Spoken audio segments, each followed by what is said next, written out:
aguda y está referida a la separación de la placenta del punto de inserción uterina que se va a efectuar después de las 20 semanas de gestación y antes del alumbramiento. Ocasiona 20% de mortalidad fetal y 1% de mortalidad materna. Tiene una prevalencia de 1 en 100 a 120 gestaciones. Puede estar presente 60% de estas posibilidades en un embarazo de término, un 25% alrededor de las 32 a 36 semanas y un 15% en menores de 32 semanas. Definitivamente la incidencia puede variar de un 0,5 a 1% en todos los embarazos y gestaciones, pero siempre es la más prevalente como segunda causa de hemorragia de la segunda mitad del embarazo. Va a estar presente un promedio de 1 en 200 partos, lo que quiere decir que también en un trabajo de parto podría estar presente el desprendimiento y explica la causa de un 10% de muertes fetales en el tercer trimestre del embarazo. Estos desprendimientos pueden ser parciales o pueden ser totales.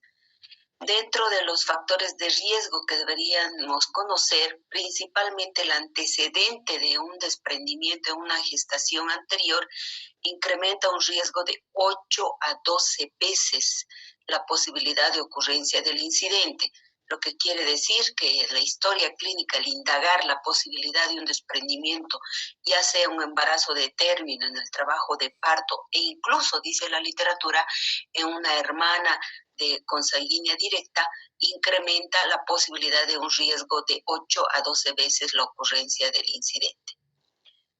En un 70% de los casos se ha visto que también puede darse sin antecedentes previos. La edad mayores de 35 años, que está asociada también a incidencias altas, consumo de tabaco, proporcional a la cantidad de consumo y la posibilidad de desprendimientos, sobre todo masivos, y otros como la cocaína, por ejemplo, por un efecto vasoconstrictor. Lo vamos a ver en un minutito más cómo es que actúan estos dos consumos o hábitos en la posibilidad de desprendimiento. Hipertensión, preeclampsia, eclampsia, que también ya lo conocen, es un riesgo de la preeclampsia, eclampsia y también una de las complicaciones frecuentes. Las trombofilias maternas relacionadas ya a deficiencias en el factor 5 de Leiden o mutaciones genéticas también es otra causa. Otras están malformaciones uterinas, la gestación múltiple, el polidramnios, un cordón umbilical corto o un traumatismo abdominal y la deficiencia de ácido fólico.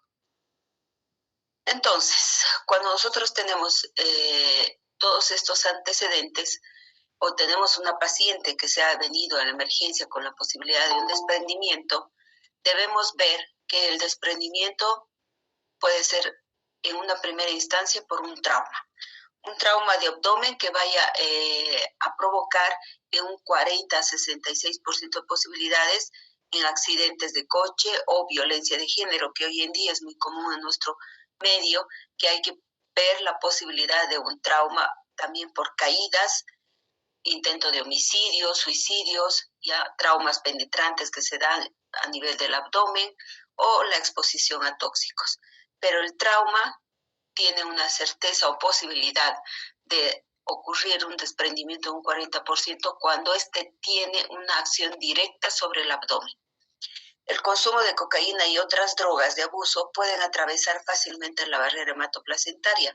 Por eso se sabe que el hecho del antecedente de consumir cigarrillos en una proporción de 10 por día o 10 por semana, la cantidad de nicotina puede producir un efecto de vasoconstricción, no solo causar daño fetal, sino también daño placentario por la isquemia, por esos efectos de vasoconstricción y vasodilatación refleja que ocurre en el transcurso del consumo de estas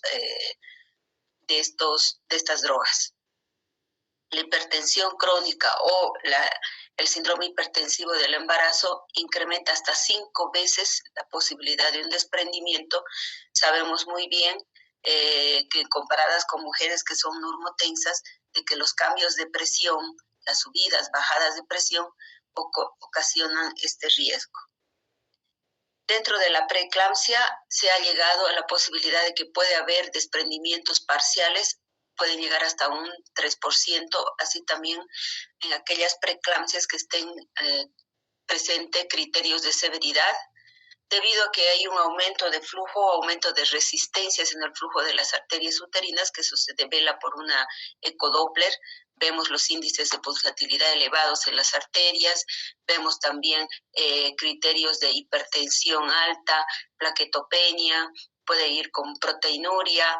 Ya en esas pacientes debemos sospechar altamente la posibilidad de un desprendimiento. Los polidramnios, las gestaciones múltiples, la sobredistensión del útero que provoca este acontecimiento de las gestaciones múltiples y la descompresión súbita que puede ocurrir, ya sea por la ruptura de membranas en el caso del polidramnios o por el nacimiento de un gemelo, y con estas disminuciones de presiones hidrostáticas, pues puede ocasionar el desprendimiento. Es ese cambio de presiones que podría inducir a un desprendimiento. La ruptura de membranas por el mismo acontecimiento, cuando esta ruptura se da en forma brusca, y la salida de líquido y la descompresión también brusca. El tabaco, como les había comentado ya, incrementa 2.5 veces el desprendimiento por el efecto vasoconstrictor que lo habíamos comentado, la isquemia, y obviamente el tabaco también provoca una isquemia y una hipoxia a nivel fetal, también ocasionando restricción de crecimiento intrauterino y bajo peso al nacer. Y la deficiencia de ácido fólico o las disfunciones endoteliales a nivel capilar a nivel de los vasos velocitarios, que también podría ocasionar un riesgo de desprendimiento. ¿Cómo inicia este desprendimiento? Este desprendimiento puede iniciar con una hemorragia en la decidua basal, en la decidua entre la inserción la cara materna de la placenta y la pared uterina. Va a ir acumulándose el coágulo, un hematoma, que inicialmente puede ser un hematoma oculto, sin la presencia de sangrado visible a nivel del exterior, como un hematoma oculto, y va a ir decolando, si quieren, o va a ir progresivamente despegando o disecando ya la cara materna de la placenta, llevando en algunas ocasiones a un desprendimiento masivo de todo el segmento placentario, o en algunas ocasiones solamente en forma parcial. La parte que está desprendida obviamente es una parte placentaria que ya no va a ser capaz de producir un intercambio de gases entre el feto y la placenta. Entonces este segmento va a quedar poco útil en el momento del embarazo. Cuando esta unidad fetoplacentaria se hace masiva, vamos a ver más adelante una clasificación en cuánto porcentaje de desprendimiento influye en el bienestar del feto, pues el resto de la placenta hace un efecto de compensación a esta pérdida de función de este segmento. Ya, muchas veces esta compensación hace que el feto no se vea comprometido, pero en algunas ocasiones sí puede verse comprometido y ocasionar grados de hipoxia. Lo primero que vamos a ver al iniciarse el proceso del desprendimiento va a ser la hemorragia. La hemorragia, esta separación decidocoromniótica, va a ser visible una hemorragia escasa de inicio en el 80% de los casos, o en algunos casos puede quedar como un hematoma retroplacentario retenido en un 20% de los casos. ¿Ya? La hipoxia que va a provocar el desprendimiento va a ser gradual al porcentaje de desprendimiento. El desprendimiento va a evitar la transferencia de gases, sobre todo oxigenación fetal. ¿Ya? Esta lesión vascular va a provocar que exista liberación o producción de endotelinas y tromboxanos, y por ende un efecto reflejo va a ser la vasoconstricción y la hipoxia local. Esta hipoxia fetal también va a repercutir cuando este desprendimiento sea masivo y la madre entre en un cuadro de shock, que es una de las complicaciones también frecuentes en el momento del desprendimiento. Y esta anoxia también va a provocar una hipoxia miometrial, una isquemia miometrial, una degeneración del músculo miometrial y por tanto una respuesta ya a esta isquemia que va a ser una hipertonía uterina. Entre más anoxia hay, empieza a circular empieza a ser un círculo vicioso ya debido a este proceso de hipoxia, vasoconstricción, liberación de endotelinas y tromboxanos. El dolor abdominal, que es típico, característico al inicio del desprendimiento, va a ser variable en proporción al grado de desprendimiento o a la severidad del cuadro. Puede ir acompañado de una hipertonía, una reacción como han visto, puede estar desencadenando unas contracciones tetánicas persistentes que se ve en 67% de los casos, ya. Estos fenómenos isquémicos van a ir extendiéndose al útero.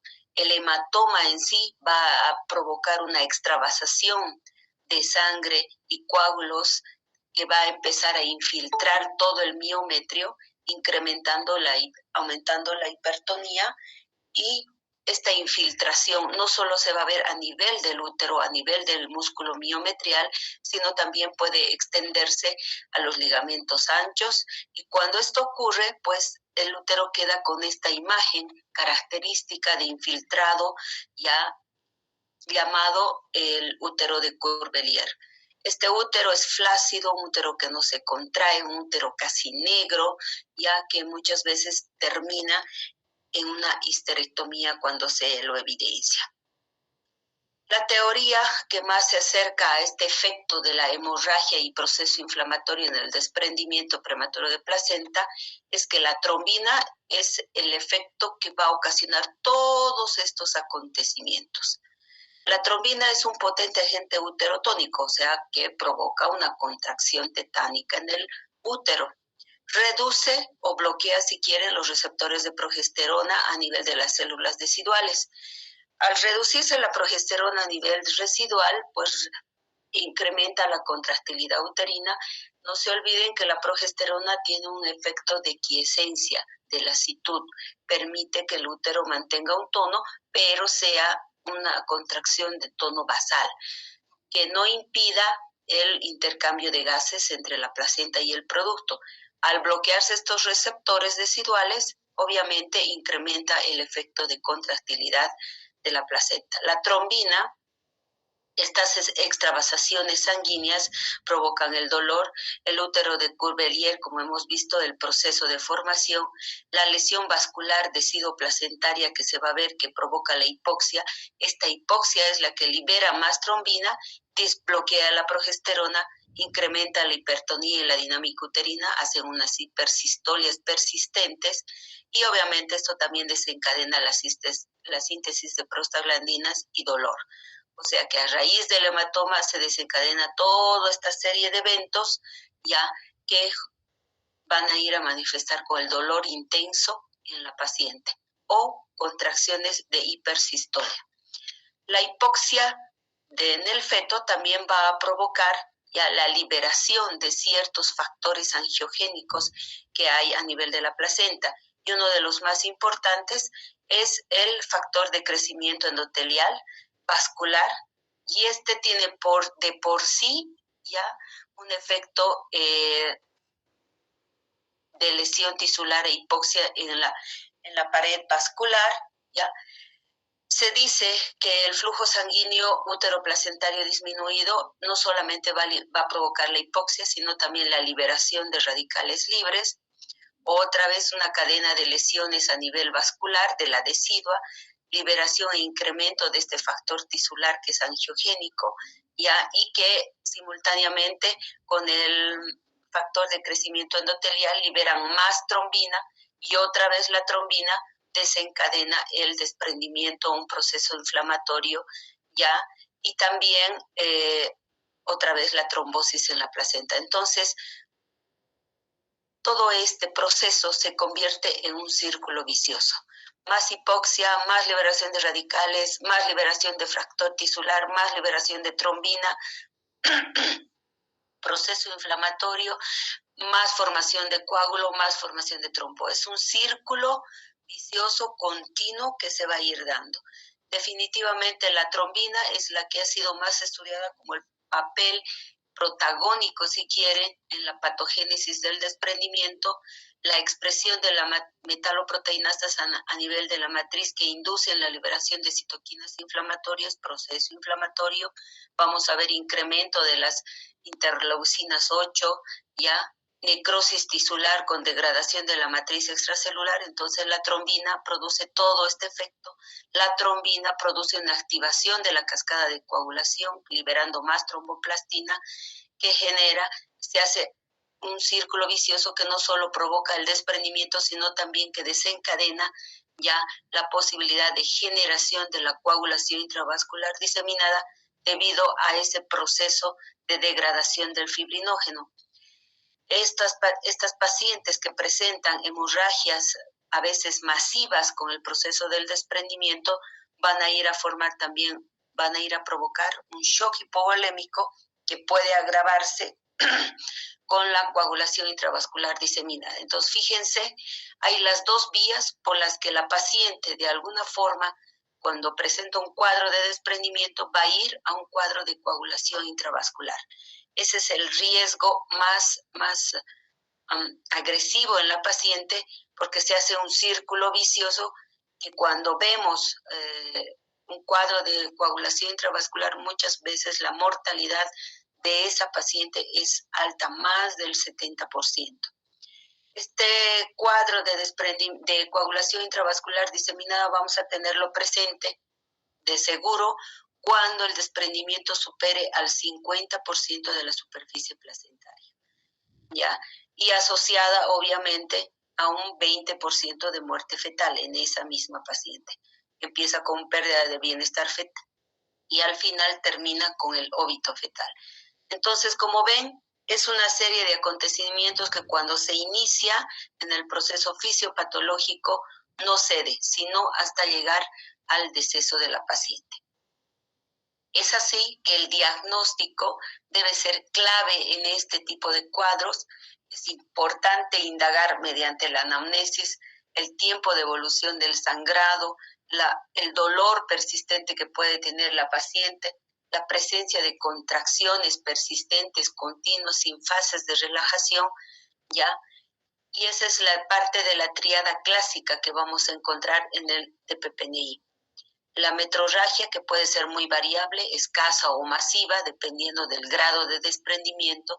Las contracciones uterinas, que se ven con cuadros de hipersistolia o hipertonía, un útero duro, rígido, muy sensible, doloroso en la paciente, que se puede dar en el proceso del trabajo de parto y a veces se pueden confundir con el trabajo de parto, ¿ya? Y hay que prestar mucha atención a esos cuadros y obviamente acompañando ya la pérdida del bienestar fetal con alteraciones en la frecuencia cardíaca, acompañado de hipotensión materna, que son predictivos del grado de gravedad que estaría ocurriendo en el cuadro de PPNI y obviamente la mortalidad y tanto materna como perinatal. Fíjense ustedes que dentro de este diagnóstico el clínico definitivamente debe ser el que marque el punto de inicio para descartar esta patología, la presencia de hemorragia transvaginal que se da en más del 80% de los casos, la hipersensibilidad uterina y la contracción o la hipertonía deben llamarnos la atención. Si estamos monitorizando a una paciente en trabajo de parto, debemos tener siempre presente esta posibilidad de ocurrencia. Dentro de los grados de desprendimiento que la placenta puede ocasionar cierto tipo de manifestaciones clínicas, se ha llegado a clasificar, según Page, en un grado 0, 1, 2 o 3, dependiendo de la ocurrencia de cierta sintomatología, basada en esa triada clínica que hemos manifestado: metrorragia, tono y bienestar fetal. La metrorragia cuando hay un desprendimiento pequeño, no hay ningún cambio, no hay evidencia de sangrado, el tono uterino está normal, la paciente no tiene shock, el producto está estable, ya el proceso de coagulación o todos los factores de coagulación están normales, el útero está normal. Un grado 0 está referido a hematomas ya, retroplacentarios pequeños, ya pequeños me refiero a menos del 5%, 10% del tamaño placentario. Un grado 1, cuando ya esta zona de desprendimiento es mayor al 30%, hay una metrorragia, un sangrado en la paciente que puede ir 100 ml, que es un sangrado escaso, hasta 500 ml, que quiere decir que hay un sangrado persistente y continuo. Hay ciertas zonas del útero que se hacen hipertónicas, otras relajadas. Todavía la paciente no tiene ninguna sintomatología asociada a shock. En la pérdida fetal o el bienestar fetal puede haber una frecuencia fetal variable o de taquicardia. Los procesos de coagulación están normal. En el útero se puede ver una pequeña zona rojo azulada. Habitualmente se habla menos del 30%. Esto es 60% de ocurrencia. En el grado 2, ya en el grado 2 se ve todas esas manifestaciones que nos hacen altamente sospechar de un desprendimiento. Ya se ve una metrorragia más intensa o hipertonía, puede haber pérdida del bienestar fetal ya con cambios de subidas, bajadas en la frecuencia, sobre todo hipotonía, hipoxia fetal, por la hipoxia fetal. Puede haber ya cierto grado de coagulopatía, pero todavía esta está compensada y el útero puede estar más o menos hasta el 50%, menos del 40% visible o en algunos casos 50%. Y el grado 3 ya es la presencia de un útero de Curbelier asociado a todo el cuadro en grado severo, mayor metrorragia, una tetania uterina, puede ya ir con una muerte fetal y obviamente cuadros de coagulación intravascular diseminada. El diagnóstico va a ir acompañado de un apoyo ecográfico donde nos va a discernir la ubicación placentaria y la posible presencia de hematomas placentarios. Estos hematomas van a ser retroplacentarios por la ruptura de las arterias espirales, estas que son las que habitualmente podrían estar como un sangrado, como un hematoma oculto, sin sangrado visible, un hematoma subcoriónico, ya, que va a provocarse por un despagamiento del borde. Aquí sí es más frecuente la presencia de hemorragia o es más temprana la aparición de la hemorragia, se debe a las rupturas venosas, y una hemorragia preplacentaria que viene a ser como unos pequeños hematomas habitualmente de subcoriónicos, pero sin embargo una trombosis subcorial masiva, estas pueden llevar a una trombosis masiva. Estas son las imágenes ecográficas que nos hacen suponer la presencia. Definitivamente el apoyo ecográfico tiene una alta sensibilidad o especificidad para diagnosticarla. Los hematomas retroplacentarios, la placenta, el feto, el hematoma, la pared uterina, ya los hematomas preplacentarios, estos que son más pequeños, más localizados, que algunas veces por el porcentaje de ocurrencia y el volumen que significa este hematoma, 5%, 3%, no acontece mayor complicación o efecto a nivel fetal. Y definitivamente los hematomas subcoriónicos. Entonces, los ecografistas manejan criterios para diagnosticar y confirmar la posibilidad de un desprendimiento. Las colecciones, la localización del hematoma, ya la cantidad o el volumen que van a ir generando o van a ir midiendo también, y obviamente un signo de gelatina o Heli-Kelly que ellos ven en el momento de realizar el estudio. La sensibilidad, 24%, es altamente específica, 96%, y un valor predictivo positivo ecográfico de apoyo, un 88%. Pero muchas veces, cuando estos hematomas tienen una localización ya más subcorial, definitivamente la resonancia es la que nos ayuda para descartar estas posibilidades. Tiene una alta sensibilidad y especificidad que llega hasta el 100%. ¿Usamos resonancia para este tipo de diagnóstico? En nuestro medio no. Habitualmente el ecográfico, como han visto, por la alta especificidad, pues es suficiente la ecografía. Pero también se podría utilizar un medio, un apoyo como es la resonancia. Las pruebas de laboratorio nos van a ayudar definitivamente ya a ver el grado de gravedad, porque estas pacientes cuando ya tienen un desprendimiento de más del 40%, va a ir ya con cambios hemodinámicos en la paciente.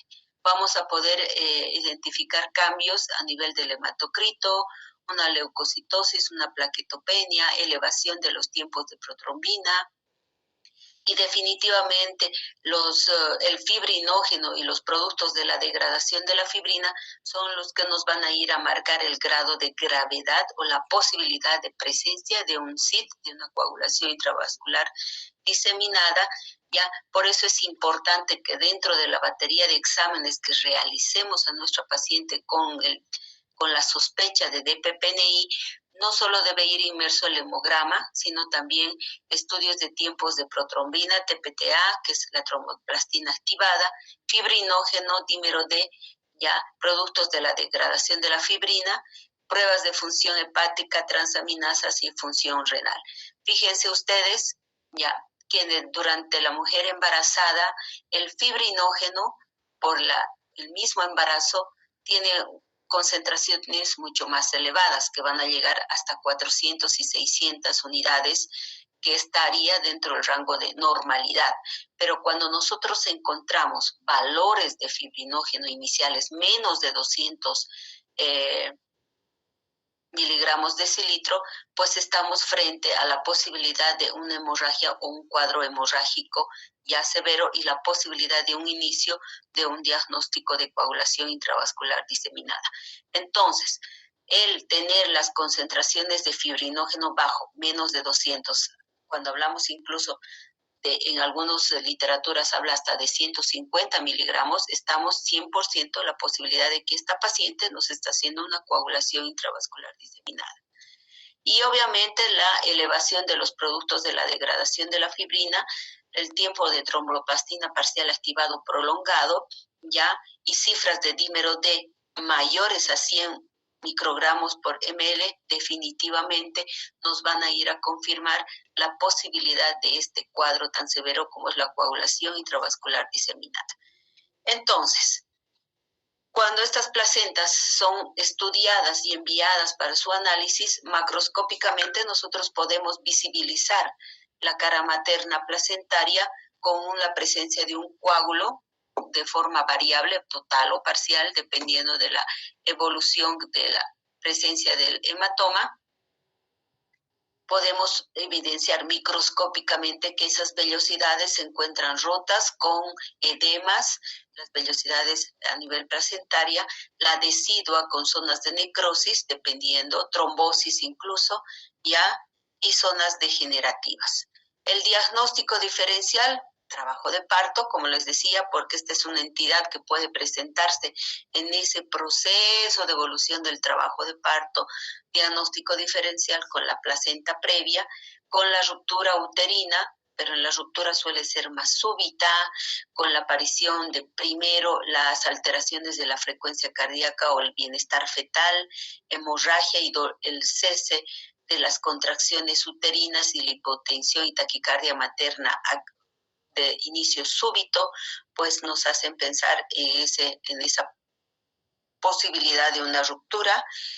Y obviamente los cambios que ocurren súbitamente en el producto, en el proceso del trabajo de parto, para descartar la posibilidad de PPNI.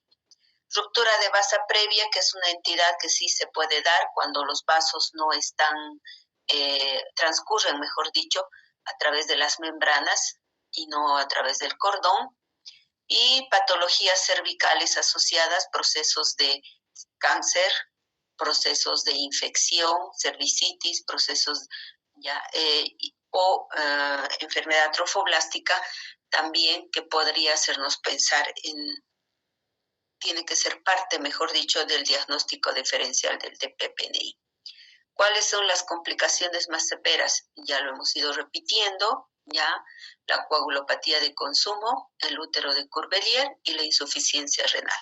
Son tres entidades, y obviamente esto es a nivel materno y vamos a ver otras que son a nivel fetal, ¿ya? La hemorragia uterina oculta, la hipotensión y la anemia siempre van a aparecer incluso con pérdidas sanguíneas moderadas o medias importantes.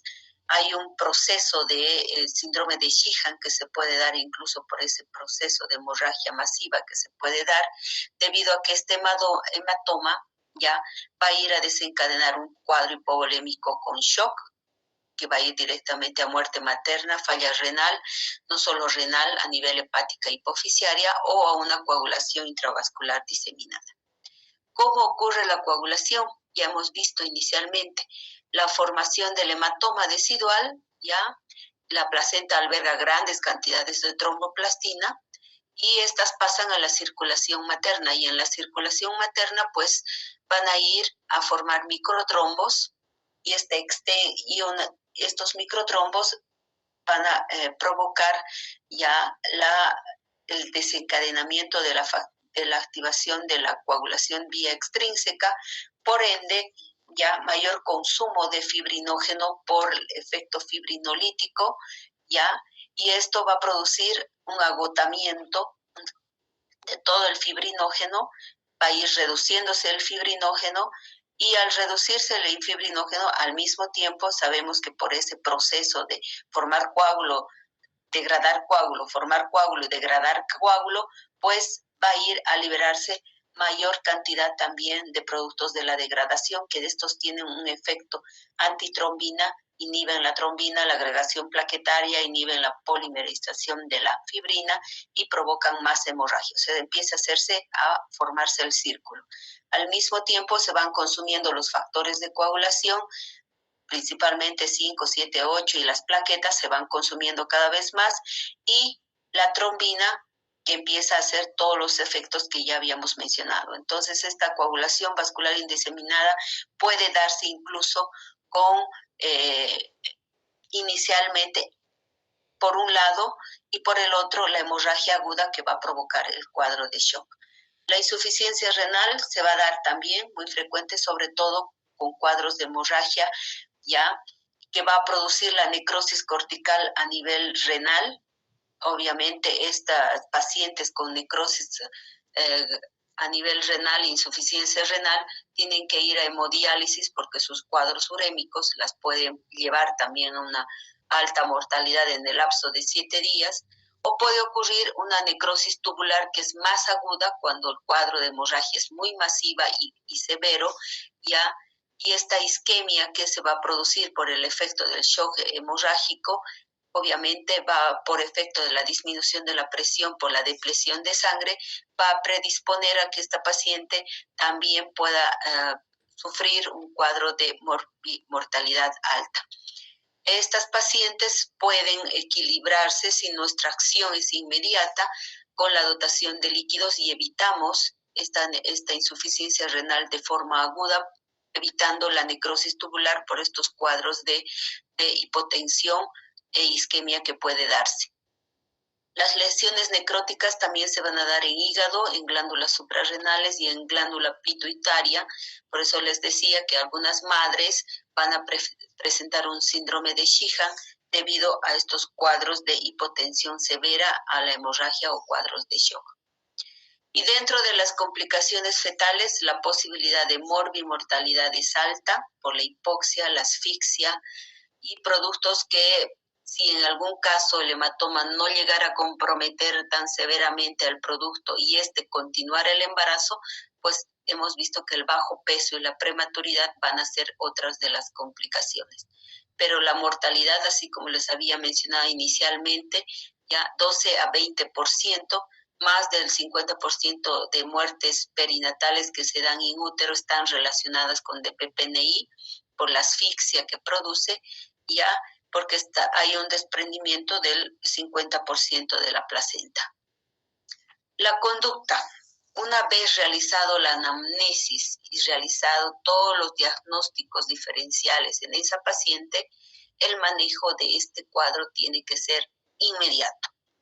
El objetivo del manejo del DPPNI va a ser prevenir la hipovolemia, que obviamente vamos a prevenir el shock que pueda desencadenar, corregir la anemia y evitar la coagulación vascular diseminada.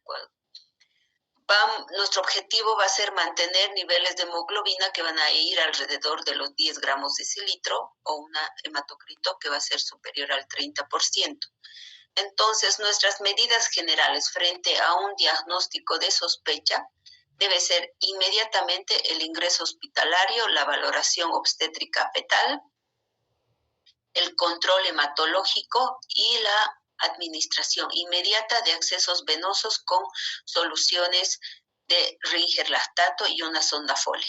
Esto va a permitir mantener una valoración hemodinámica en esa madre y nos va a permitir complementar con el resto de estudios diagnósticos para descartar esta posibilidad. La reserva de sangre, pruebas cruzadas, la evaluación del estado fetal y una ecografía o una cardiotocografía para evaluar la condición fetal en el momento del diagnóstico.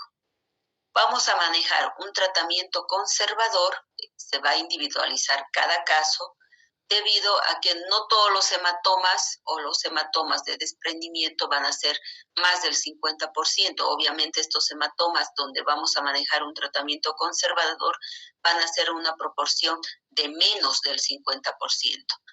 Hay que controlar la cantidad de hemorragia que pueda haber, el control ecográfico, la cardiotocografía, perfil biofísico y hoy en día la ecografía Doppler que nos permite perfectamente hacer el diagnóstico del bienestar fetal y actuar inmediatamente en esa situación. Los laboratorios, cada 12 a 24 horas, la administración de corticoides si fuera un embarazo pretérmino hasta las 35 semanas, tocolíticos si fuera la necesidad, ya para poder relajar ese útero y en ciertas ocasiones cuando estos desprendimientos se estabilizan, el embarazo podría proseguir bajo una supervisión y monitorización estricta de la madre. En el momento que exista algún cambio, sobre todo a nivel del bienestar fetal, tanto hemodinámico también en la madre, pues la interrupción de ese embarazo es inmediata. La elección del parto, el parto vía vaginal sí se puede si esta madre estaba en trabajo de parto, está estable, si la hemorragia no es excesiva, tiene buen pronóstico, pero ojo, esto puede cambiar en el minuto siguiente cuando la hemorragia empiece a hacerse masiva, cuando la madre empiece a manifestar cambios hemodinámicos y ahí la interrupción va a ser quirúrgica e inmediata. Obviamente, si la madre ya presenta una hemorragia masiva o importante que esté condicionando cambios hemodinámicos, cambios en la presión, frecuencia cardíaca materna o incluso fetal, pues obviamente optamos el procedimiento quirúrgico inmediato. Y también cuando procedimientos quirúrgicos cuando la presentación es no hay condiciones para un parto, productos en presentaciones anómalas, pélvicos transversos o madres que no estén aptas para un parto. Bien, esa es la bibliografía de este tema que lo dejo para referencia de ustedes y pues estoy acá presta para algunas preguntas si las hay.